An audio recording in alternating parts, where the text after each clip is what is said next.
Kali ini kita akan membahas kasus yang benar-benar sadis. Kasus penyekapan dan penganiayaan wanita di Bandung.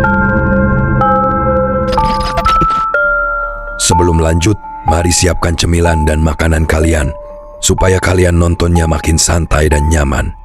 Kalau udah santai dan nyaman, mari kita bahas kasus ini. Pada tahun 2023, wanita yang tidak disebutkan namanya pergi konser musik dan tidak sengaja berkenalan dengan seorang pria bernama Taufik Hidayat. Adik korban, Syahrul Ulum, mengatakan kakaknya pertama kali kenal dengan T dalam sebuah konser musik di kota Bandung.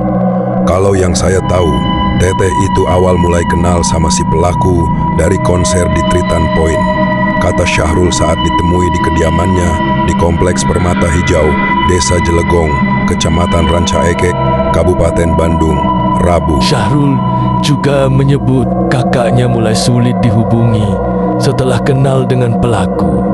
Awal mulanya sempat dicari sama kakak ke tempat kerjanya, ke tempat kosannya, sudah nggak ada di sana. Ke tempat kerjanya juga sudah nggak kerja di situ.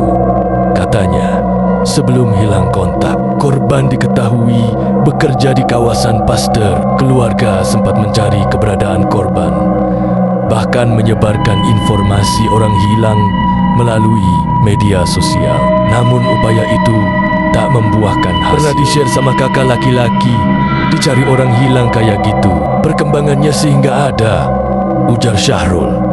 Selama korban hilang, keluarga sempat menerima pesan WhatsApp dari nomor yang diduga menggunakan nama korban. Namun isi pesannya dinilai janggal dan kasar, sehingga keluarga curiga pesan itu bukan dikirim langsung oleh korban. Jangan nyari-nyari, sudah gede ini, jangan nyari-nyari gitu. Kayak bukan Teteh yang kita kenal, kata Syahrul menirukan isi pesan tersebut. 9 Maret tahun 2026, korban dibawa ke kos di Cinunuk, Cilunyi.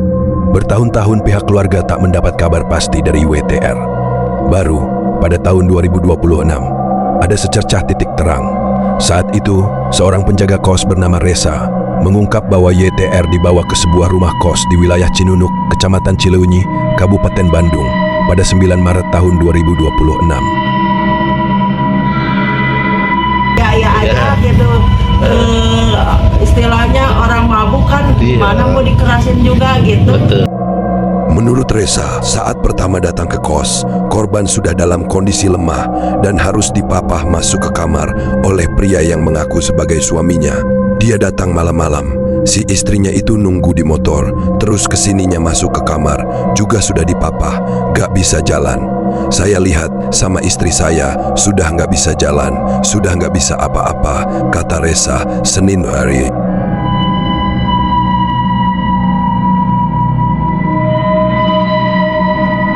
Maret-Juni tahun 2026, korban disebut tak pernah keluar kamar. Selama tinggal di kos, korban disebut nyaris tak pernah terlihat keluar kamar.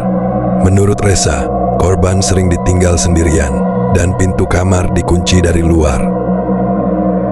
Pertengahan Juni tahun 2026, kondisi korban memburuk, dibawa ke rumah sakit. Setelah sekitar 3 bulan tinggal di kos, kondisi korban semakin memburuk. Resa mengatakan korban kemudian dibawa dari kos ke rumah sakit Ujung Berung pada malam hari sebelum akhirnya dirujuk ke rumah sakit Hasan Sadikin Bandung. Korban dalam keadaan luka berat di bagian kepala, wajah, kaki, dan luka ringan di bagian tangan, kata Hendra, Selasa.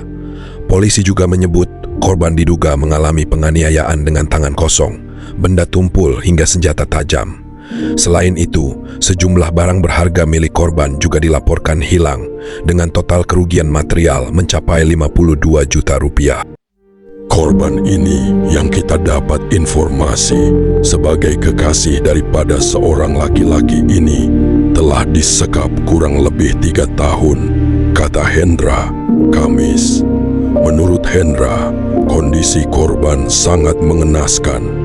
Salah satu mata korban disebut sudah tidak bisa digunakan, sedangkan mata lainnya juga memiliki kemungkinan kecil untuk pulih.